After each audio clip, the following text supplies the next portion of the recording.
Shannon, are the Lakers better or worse than they were last season? Yeah, what do you Shannon. got? Skip, I believe they're better.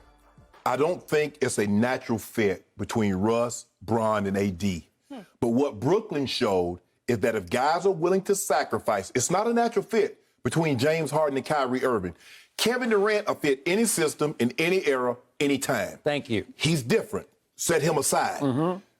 Russ and Bron both like to have the ball in their hands.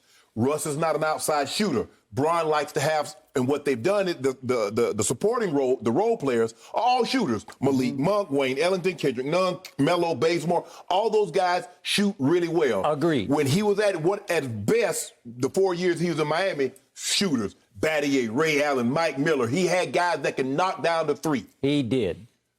This is not a natural fit, but I think the thing is with Russ, for the last 5 years, Skip, he's had a triple-double. He's accomplished everything he possibly can individually.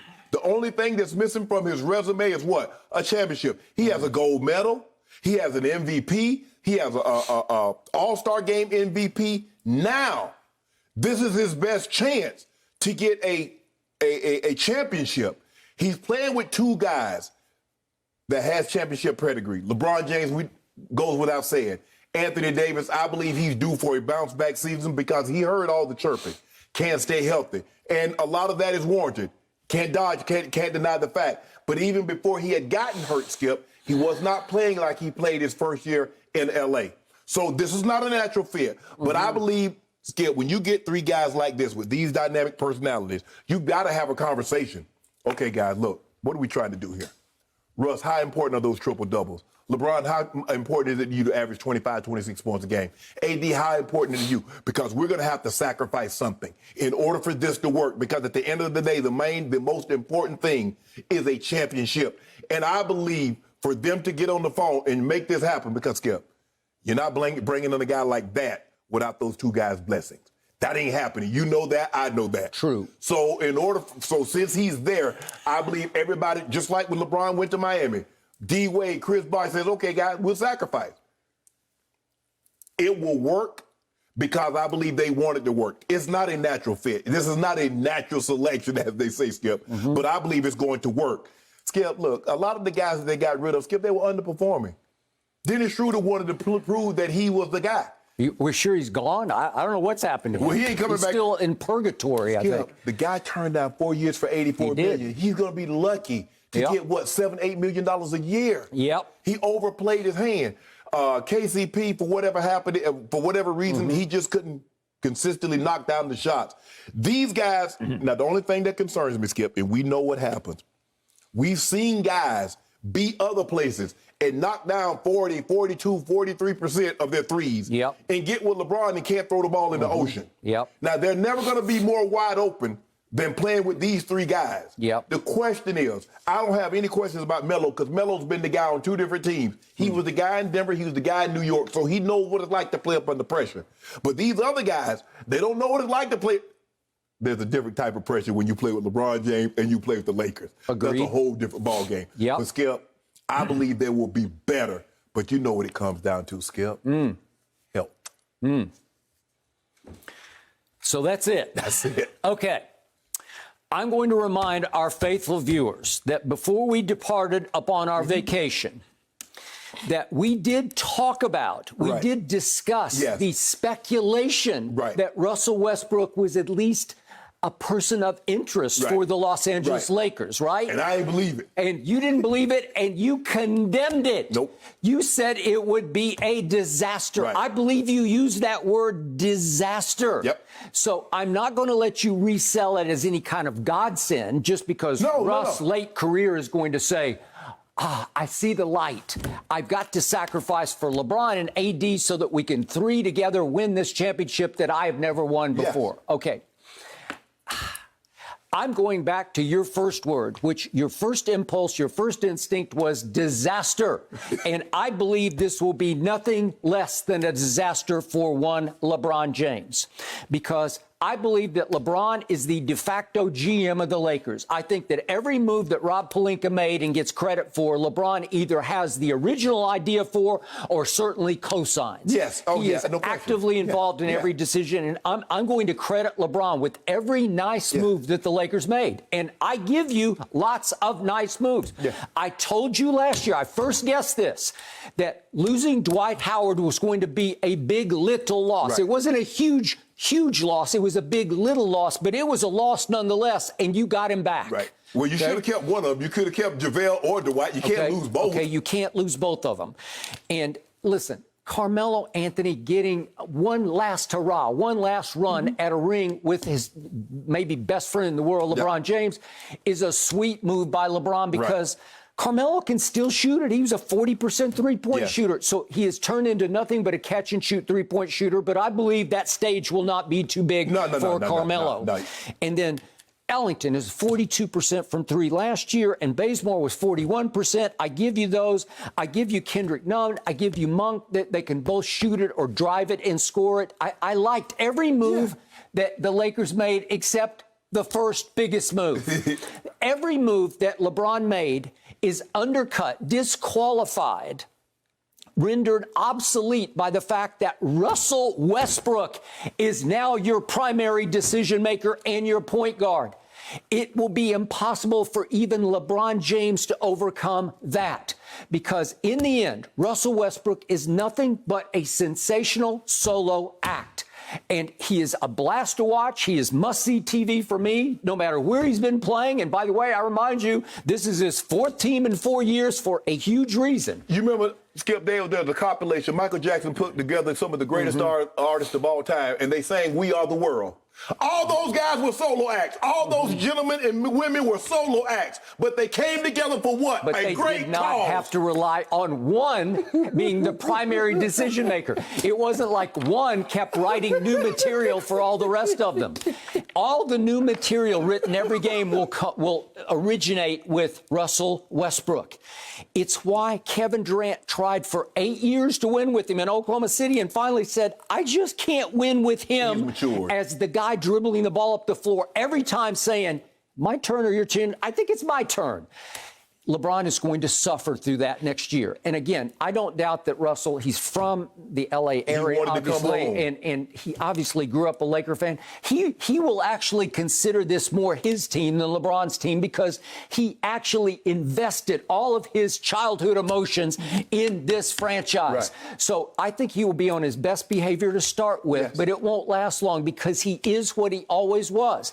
James Harden took him for 1 year and said, I can't do this. Russ said he can't take it either because James Harden showing up late, didn't want to watch film. This is what we know about LeBron. He is a student of the game. All right. And then Paul George tried it for 2 years with Oklahoma City and finally said when Kawhi Leonard provided the escape hatch, he said, I'm out. I'm taking that golden parachute back home to the Clippers. And we're going to talk about this story a little later, but ESPN reported that Russell Westbrook actually contacted Kawhi when Kawhi was on the market, and Kawhi was thinking of going home to the Clippers, and Russ wanted to go to the Clippers, and Kawhi pulled the rug right out from under him and went right back to Paul George. Well, he and said, hey, he didn't return his calls. Okay, but he went to Paul George because he actually Kawhi chose Paul George over Russell Westbrook because he said, I can win with that guy, but I can't win with Russ. Look, PG is a better fit for Kawhi than Russ. But Skip, I think the thing is now Russ understands. He's home. He wanted to be in front of family and friends. We know how he is with his family. He's very close. The grandparents are all here. His family is all here. But this is Skip, his resume. The only hole in his resume is a championship. I got it. And I don't think he has championship DNA in him. Listen, he is a no doubt first ballot Hall of Famer. I got no problem with that because you just pointed out. Say that again. 4 of the last 5 years, he averaged a triple-double. It's impossibly all-time solo act great. Does it contribute to winning championships? Not really. In the biggest picture, he will win you lots of regular season games, but will he win the biggest playoff games for you with triple doubles? That's why you got LeBron. That's why you got AD. Here's the thing. I don't believe he'll average a triple double because Dwight Howard's going to be grabbing rebounds. AD will be grabbing rebounds. But, Skip, you know, on that back-to-back, that third game in 4 days, he will win you one of those games. He can win those games because nobody plays harder on the offensive end. Not on the defensive end, though he can play some defense when he decides to. Steal the ball. Okay, but on the offensive end, nobody plays harder. But in the end, if you boil him down to what he is, at his core, he is more interested in personal stats than one-loss record. That's just, I've said this from the start. I've said it for years. I've said it for maybe 6 or 7 years on television, that in the end, Russell is more interested in starring than winning. Just slightly more interested in start. Not that he doesn't want to win or doesn't try to win, but he feels his way is the best way to win. It is, and it's not. That's what he feels. There's a feel for how you get a game home when you're the decision maker, when you're the point guard. And the ultimate at that was Mr. Laker, Magic Johnson.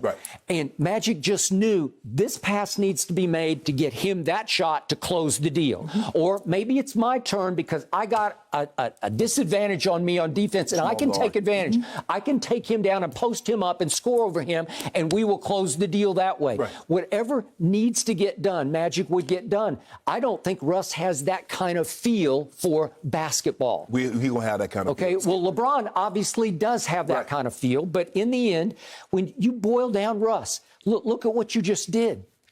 You've got a backcourt of two, I'm going to say poor shooters in LeBron and Westbrook, as I've called him many times. So you got LeBrick and Westbrook. But Skip, if you look at it, Skip, the last 2 champions, you make it seem like the Milwaukee Bucks shot 75% from 3. They were terrible. Look at the Lakers the year before. They were terrible. But you don't think Chris Middleton can shoot when you need to shoot? Skip, if you look at it, his average, he's a guy that's average shooting 23 shots a game to get 24 points. Yeah, but we both agreed he was a clutch closer. No question. No question. But I ain't got no problem with Bron's clutchness. Well, nobody right now playing is more clutch than GOAT. Really? Yeah. I saw this guy on Friday night. He did it again. He's averaged 30 points a game in 3 gold medal games.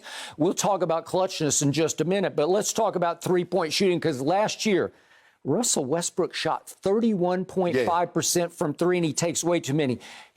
Of 156 qualified three-point shooters last year, he ranked 150th.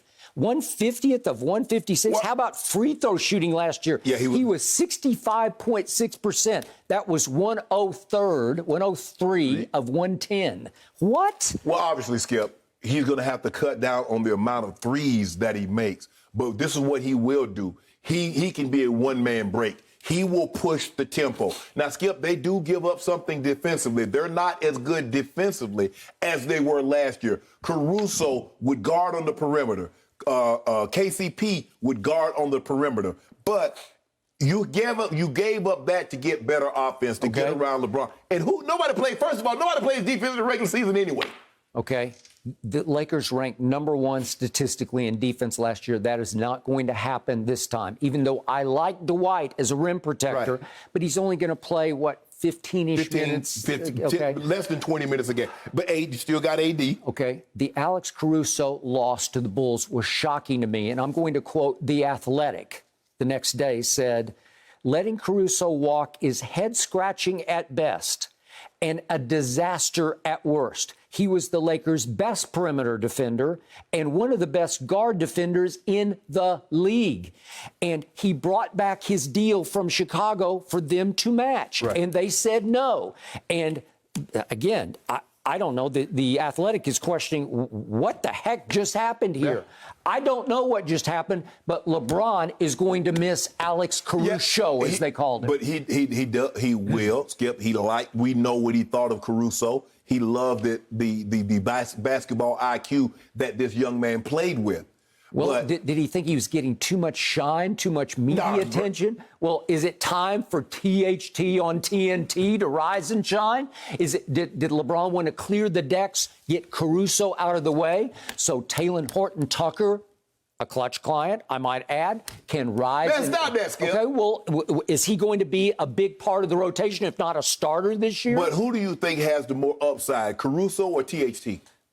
You know, I would have said a year ago, like I would have laughed at that and said THT. But the more I watched Caruso and the more I tried to laugh him off, I couldn't laugh him off. Skip, you know what? He can play. Yeah, he can play, but I believe upside. And you know what? He can play with LeBron because they seem to vibe off each other. They had a weird connection. You remember when LeBron and AD was out and THT took the game over against the Knicks? He's capable. And is he still 20? I think he's been 20 for 3 years. He's 20. Am I right? 20. So I think he's about to turn 21. He's the ageless wonder, right? Okay, so I give you that. And obviously you had to re-sign him, and you did. Yeah. Another nice move that will be undercut by Russell Westbrook. So let's look at what Westbrook has been doing, shall we? If you look carefully at his stats, look what he's done with his turnovers. Last year, he led the league in turnovers, and he's led the league in turnovers 3 times, and he's been second in turnovers 4 times. Yeah. That is going to drive LeBron James out of his mind before next season is over. And I'm talking about regular season. Right. And then we look at usage rate. How long does he have the ball in his hands? Would you believe that he's led the whole NBA in usage rate 4 times, and he's been second 4 other times? Yeah. That's over the last 11 years. So 8 of 11 years, he's been 1 or 2 in the league in how much time he has the ball in his hands. It just doesn't work. LeBron James, I'm going to say it again. I always tell you this, and you discount it. LeBron James is still the best passer in basketball.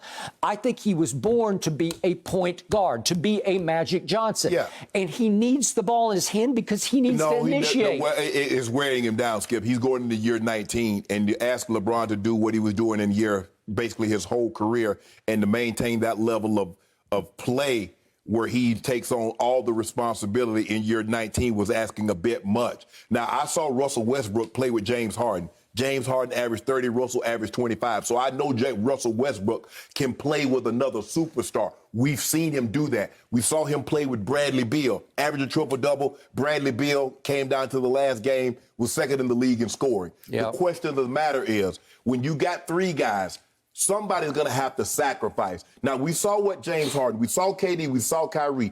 Kyrie and James Harden is very similar to Harden and Westbrook. But we saw Kyrie says, Harden, you're going to be the point, I'm going to be the 2. Mm-hmm. Okay, Russ is going to be the point. I don't know if LeBron's going to play the 3 or the 4, AD's going to play. Probably AD will probably start off at the 4. Late in the ball game, he will play more 5 this year than at any other point in time in his career. So I think you're telling me that LeBron wants to save some energy so he can pour more energy into scoring as opposed to distributing, because ultimately he is chasing the greatest scorer in NBA history, Kareem Abdul-Jabbar. Am I right? The fact of the matter is, Skip, we're right here. It ain't no sense in denying. Skip, you can't deny it. It's just like saying, well, Tom Brady is not chasing Drew Brees. He's right there. So he might as well, and by game 4, he might as well become the all-time passing leader in the NFL. Is that a way to win one more championship, a 5th championship for LeBron James, to concentrate on scoring over distributing? Because you have picked the worst distributor possible in Russell Westbrook, to me. But again, he's not a naturally gifted point guard. Didn't he lead the league in assists? Yes, he has, but he does it all the wrong ways, to me. Well, AD will catch a lot of lobs. Bron will catch a lot of lobs. Skip, he's going to have to cut down on the turnovers. He's going to have to cut down on the bad shot selection. Yep. I believe he's willing to do that. I believe that was a conversation that they had at LeBron's house, AD house. Maybe they went over to Russ's house. But I believe this is a conversation that they had and says, we can make this work. Mm-hmm. All right, so here's my final takeaway from this. I'm going to put your man LeBron James on the couch for a moment, and I'm going to honor him. I'm going to reward him with what might be the shrewdest move of his career, maybe for all the wrong reasons. I believe that he chose Russ for 2 reasons. If he wins with Russell Westbrook as his point guard, he will be able to say, I did something that Kevin Durant could not do. I did something that James Harden could not do. I did something that Kawhi didn't want to do. I won with Russ. And if it blows up, if it is a disaster, guess what? He has got the ultimate scapegoat, the quote goat that you call quote unquote goat. Need scapegoats. This is the ultimate scapegoat, because you will be the first to pounce on Russell Westbrook after some high turnover game and say, well, we can't win with that. Well, right? you can't. You can't win if one of your key players is not playing up to par. You can't win with that. But Skip, the thing is, this is what we know.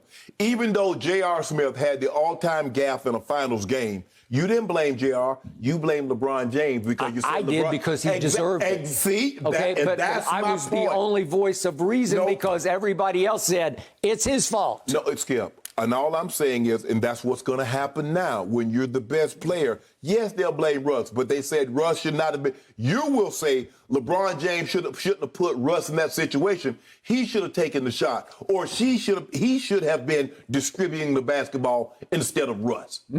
Well, isn't Russ set up to be the ultimate scapegoat here? Russ is a superstar. Russ needs to do his job. He does his job. AD does his job. LeBron does his job. I like their chances.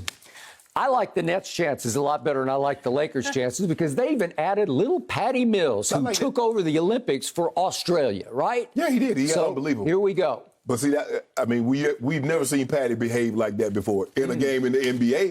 Well, maybe after he got out from under Pop, he got to do what he needed to do. Out from under Pop. Pop got him a championship. Oh, really? Pop went along for the ultimate ride in that championship. He was the only thing that worried me. No, I'm talking about for the Spurs. Would they beat the Heat? I got it. When Patty Mills went crazy. Yep. Well, he never got to play enough to my taste, and I was his biggest fan. Guys, So, good luck with your Lakers. Okay. Okay, keep that same. And welcome to L.A., Russell Westbrook. Good luck with your Clippers. No, I don't think that. I love my Clippers. Genuine. We got it. We're going to walk it all back, right? Here we go. There it is. Thank you for watching. You can subscribe here to get the latest from the show, and be sure to check out more of the best clips from Undisputed, or go watch a few other segments from our other shows on FS1.